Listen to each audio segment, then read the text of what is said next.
बसाऊं बरनऊं रामचरित चित जाऊं। पानी ग्रहण जब कीन महेशा, हर्षि तब सकल सुरेशा। हरिया रामचरित सब आए, प्रेम पुलक लोचन जल छाए। कवन सो काज कठिन जग माही, जो नहीं होई तात तुम पाही। राम काज लगी तब अवतारा, सुनतहि भयऊं पर्वतारा। हे महादेव, इस जगत बाबा, इस जीवन बाबा न कोई कार्य कठिन है, न ही कार्य संभव नहीं है। सारे कार्य सर्व संभव हो जाते हैं बाबा, अगर आपकी कृपा हो जाए। भाव ही सबसे महत्वपूर्ण है। महर्षि अगस्त्य के यहाँ जो राम कथा आयोजित है, उस राम कथा में भगवान शंकर भी श्रोता के रूप में कथा सुन रहे हैं। अगर हमें कुछ पता ना हो और उसके बाद हम सुन रहे हैं, यह तो बड़ी बात है। लेकिन पता होने के बाद भी अगर हम श्रोता बन जाएं, यह बड़ी महान बात है। शंकर जी माता सती को लेकर के महर्षि अगस्त्य के यहाँ पहुंचते हैं, लेकिन महर्षि अगस्त्य जान रहे हैं कि यह श्रोता के रूप में भले आए हैं, लेकिन अखिलेश्वर है भगवान शंकर की संसार के मालिक के रूप में महर्षि अगस्त्य पूजा करते हैं, सेवा करते हैं। और उनके इस भाव से शंकर जी को तो कुछ नहीं, लेकिन माता सती के भाव ही बदल जाता है। जब हम कहीं कथा सुनने गए हैं, जब हम कहीं सत्संग में गए हैं, तो सत्संग में सब एक समान है। लेकिन सती माता को ऐसा लगा कि जब भगवान शंकर की पूजा समस्त संसार के ईश्वर मान करके की जा रही है, तो हमारा स्थान तो भगवान शंकर का वाम स्थान है, और हमारी पदवी तो ऐसे ही बढ़ गई। तो पूरी कथा हो गई, भगवान शंकर ने कथा सुना, लेकिन सती मैया तो इसी भाव में बैठी रही कि जगत जननी हम हैं और संसार के ईश्वर की अथा मिली। कथा पूर्ण हुई, बहुत सारे सत्संग हुए, और उसके बाद भगवान शंकर नंदी बैल पर देवी सती को लेकर के कैलाश प्रस्थान कर। तो जब हम किसी दूसरे भाव में रहते हैं, जो अपना प्रिय चरित्र हो गई, जैसे अगर हम कोई फिल्म देख के निकले तो बहुत समय तक फिल्म के दृश्य हमारे मानस पटल पर अंकित रहते। भगवान शंकर को राम कथा सबसे प्रिय, और यह राम कथा कौन सुना रहा है, यह तो बात की बात है। लेकिन राम कथा है तो महादेव कहीं भी सुनने चले जाते हैं। अब उनके मानस पटल पर यह इच्छा उत्पन्न हो गई कि जब राम कथा सुन लिए तो क्यों ना भगवान श्री राम के दर्शन भी हो जाए। अब जब किसी से मिलने की इच्छा हो जाए, प्रेम पराकाष्ठा पर पहुंच जाए, तो ज्ञान शून्य हो जाता है, ज्ञान की कोई महत्व नहीं रह जाती। और इच्छा को हम अपने हृदय में तो दबा सकते हैं, लेकिन अपने चेहरे पे, अपने शरीर पे उसके लक्षण लाने से रोक नहीं सकते। भगवान शंकर का शरीर जैसे रोग रोग कल्पित हो गया कि कहीं प्रभु से राम मिल जाए और उनके दर्शन करने। संजोगवश उधर से लीलावश देवी जानकी को ढूंढते हुए सीताराम जी भगवान से राम लक्ष्मण भैया के साथ जानकी जानकी करते हुए आ रहे। शिव जी ने जब अपने इष्ट को देखा तो मन ही मन प्रणाम कर लिया। इच्छा तो थी जाकर के भगवान के गले लग जाएं, लेकिन सोचे अगर हम जाकर के भगवान के गले लग जाएंगे तो फिर सारे लोग जान जाएंगे कि यह परम ब्रह्म है। तो मन ही मन प्रणाम किया, और उस प्रणाम के बदले प्रभु श्री राम ने भी उनको प्रणाम किया। शंकर जी की दशा देखने लायक। सती भवानी को लगा यह कौन है जिसको देख करके भगवान शंकर प्रणाम कर रहे हैं। अभी तक तो हम यह जानते थे कि सबसे बड़े भगवान शंकर ही हैं। यह किसी मनुष्य के पुत्र को क्यों प्रणाम कर रहे मनुष्य का पुत्र ब्रह्म है तो फिर मनुष्य का पुत्र क्यों? आखिर है कौन? बार बार शिव जी से पूछने की कोशिश की और भगवान अपने प्रेम भाव में देवी सती को बता भी रहे हैं कि हे देवी, अभी जिसकी कथा हम लोग सुन के आए हैं, मेरे आराध्य प्रभु श्री राम, वही माता सती कथा सुनी हो तब तो कहें, वह तो दूसरे भाव में थी। कथा में बैठ करके भी जैसे कथा नहीं सुनी और सती माता ने माना ही नहीं, यही परम ब्रह्म है। जब शंका बढ़ जाती है तो परीक्षण शुरू हो जाता है और परीक्षण जब हम किसी भी चीज का करेंगे तो उसका परिणाम पास में या फेल में निकलना है। भगवान शंकर ने कहा, देवी, अगर आपको लग रहा है कि मेरे परम प्रेमी ईश्वर आराध्य राम नहीं है तो जाकर के आप उनकी परीक्षा लें। देवी सती ने कहा कि हे प्रभु, आप भी हमारे साथ चलिए। लेकिन शिव जी ने कहा कि मेरे मन में संदेह नहीं, मेरे मन में तो थोड़ा भी संदेह नहीं। आप जाइए, भगवान की परीक्षा लेकर के आइए और तब तक हम यहीं पे बैठे रहेंगे, आपकी प्रतीक्षा में है। जब तक आप आ नहीं जाओगी तब तक यह शंकर आपकी प्रतीक्षा में ही बैठा रहेगा। देवी सती के मन में शंका घोर थी। जब मन में हमारी शंका हो जाती है तो ईश्वर का साथ छूट जाता है। पहली बार ऐसा हुआ कि भवानी भगवान शंकर को छोड़ करके परीक्षण करने, अब परीक्षा ले तो कैसे ले, यह भी बड़ी विपत्ति है। सबकी कैसे परीक्षा ले? जो जिस योग्य है उसी हिसाब से उससे परीक्षा ले सकते। और राम की परीक्षा अगर लेना है तो विशेष रूप से होना चाहिए। पता कैसे चलेगा कि यह राम ब्रह्म है या किसी राजा के पुत्र है? देवी सती के मन में आया कि क्यों ना हम सीता का वेश बना लें और सीता का वेश बना करके जब हम राम के समक्ष पहुंचेंगे, राम अगर परम ब्रह्म होंगे तो जान जाएंगे और अगर परम ब्रह्म नहीं होंगे तो सीता को देख करके खुश हो जाएंगे। देवी सती दूसरी गलती करती है और देवी सीता का वेश बना करके जिस ओर से राम और लक्ष्मण आ रहे हैं उस ओर चली जाती है। अचानक लक्ष्मण जी महाराज की दृष्टि जब सती रूपी सीता पे पड़ा तो बड़े प्रसन्न हो गए और जैसे अपने भैया को बताना चाहते हैं कि भाई यह देखिए, यह देवी सीता है। लेकिन प्रभु श्री राम तो सब जानते हैं। वो राम हाथ जोड़ करके उस सीता रूपी देवी सती को प्रणाम करते हैं और कहते हैं, हे देवी, इस जंगल में आप अकेले कहां ठहरे? भगवान शंकर को कहां छोड़ दिया?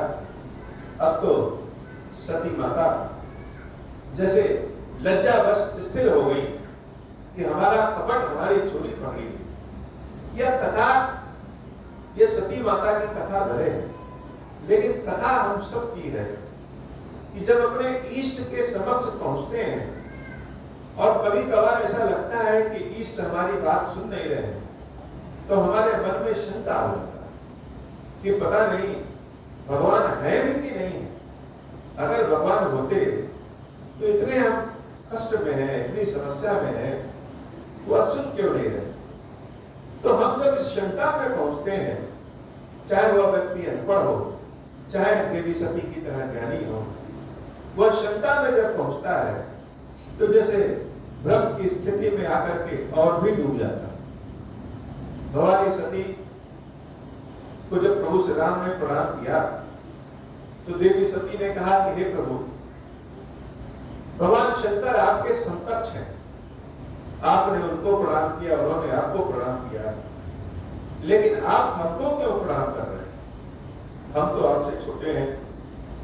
प्रभु श्री राम ने कहा, हे देवी, अगर आप मेरा दर्शन करने आती तब तो ठीक था कि चलो राम के दर्शन करने चले हैं, लेकिन आप दर्शन करने नहीं, आप मेरी परीक्षा लेने आई। और परीक्षा जो लेता है वह सदैव बड़ा होता है। परीक्षा लेने वालों को तो देख करके परीक्षार्थियों के पसीने छूट जाते हैं। इसलिए पहले ही हमने आपको प्रणाम कर दिया है कि पता नहीं आप हमको पास करेंगी, उत्तीर्ण करेंगी या अनुत्तीर्ण करेंगी। देवी सती अपनी गलती पहचान गई और उन्होंने मन ही मन जान गया कि भगवान शंकर की बात हमने नहीं मानी और उसी का परिणाम यह भोगना पड़ रहा है। मैं शंकर कर कहा न माना, निज अज्ञान राम पर आना।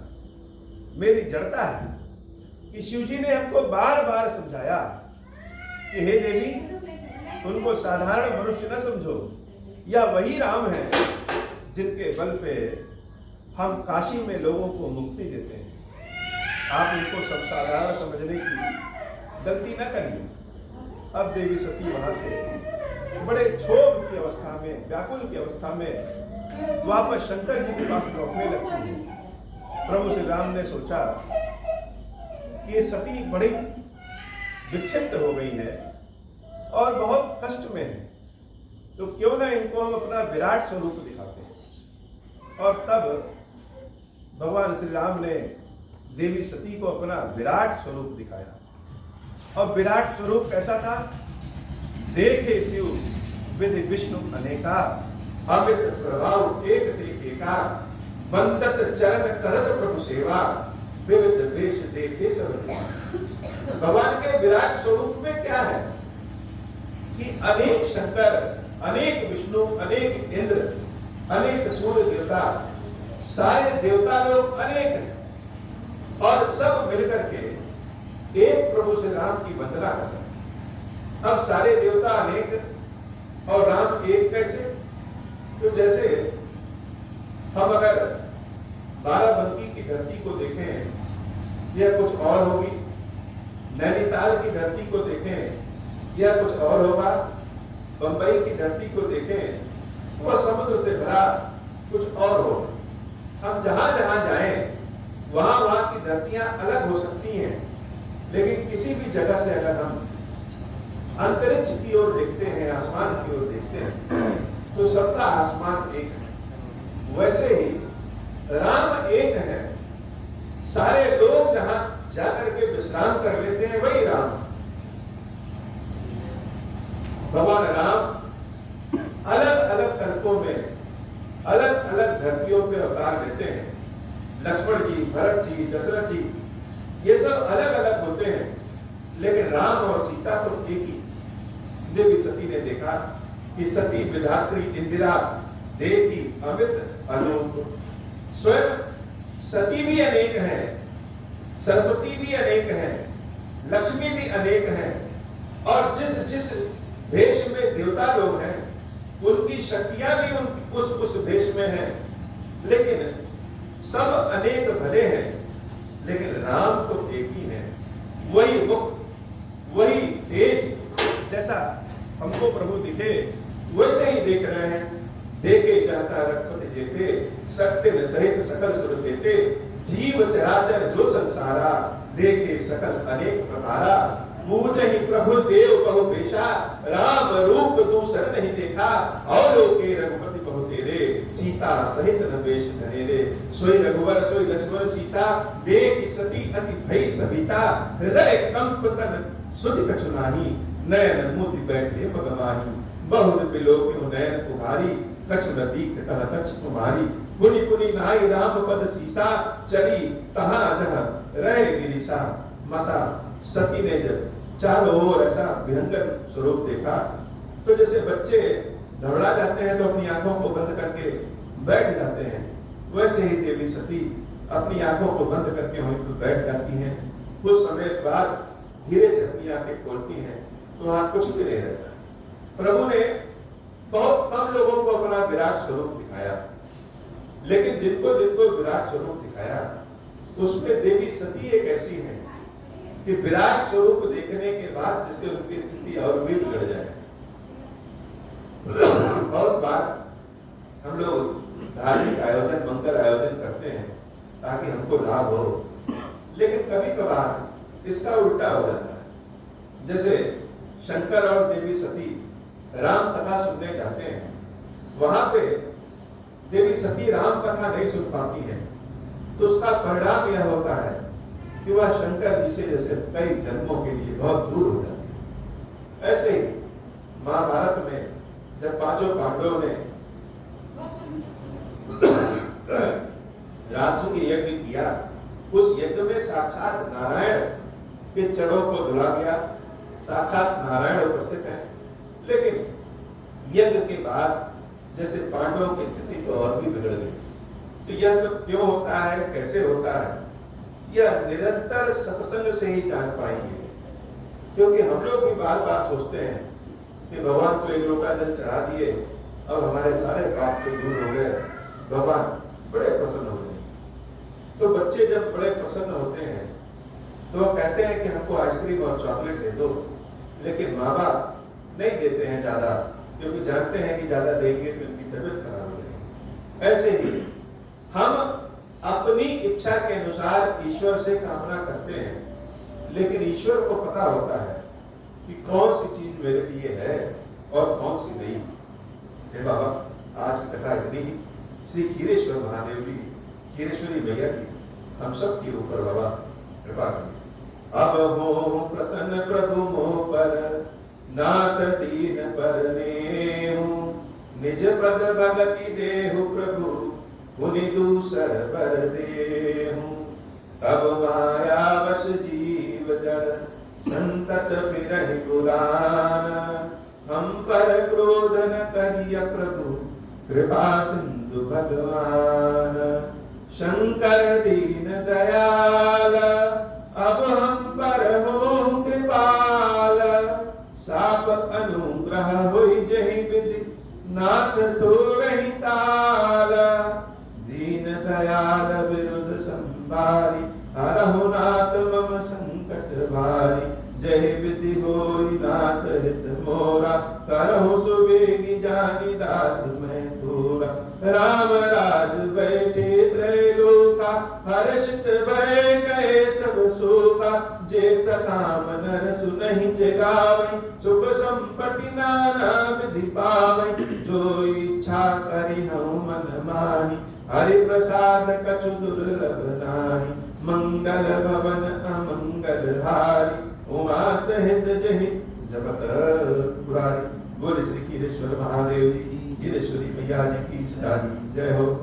खीरेश्वरम, हे भगवान शंकर, आप ऋण पातक दुर्भाग्य और दरिद्रता आपकी निवृत्ति के लिए तथा संपूर्ण पापों का नाश करने के लिए मुझ पर प्रसन्न होइए।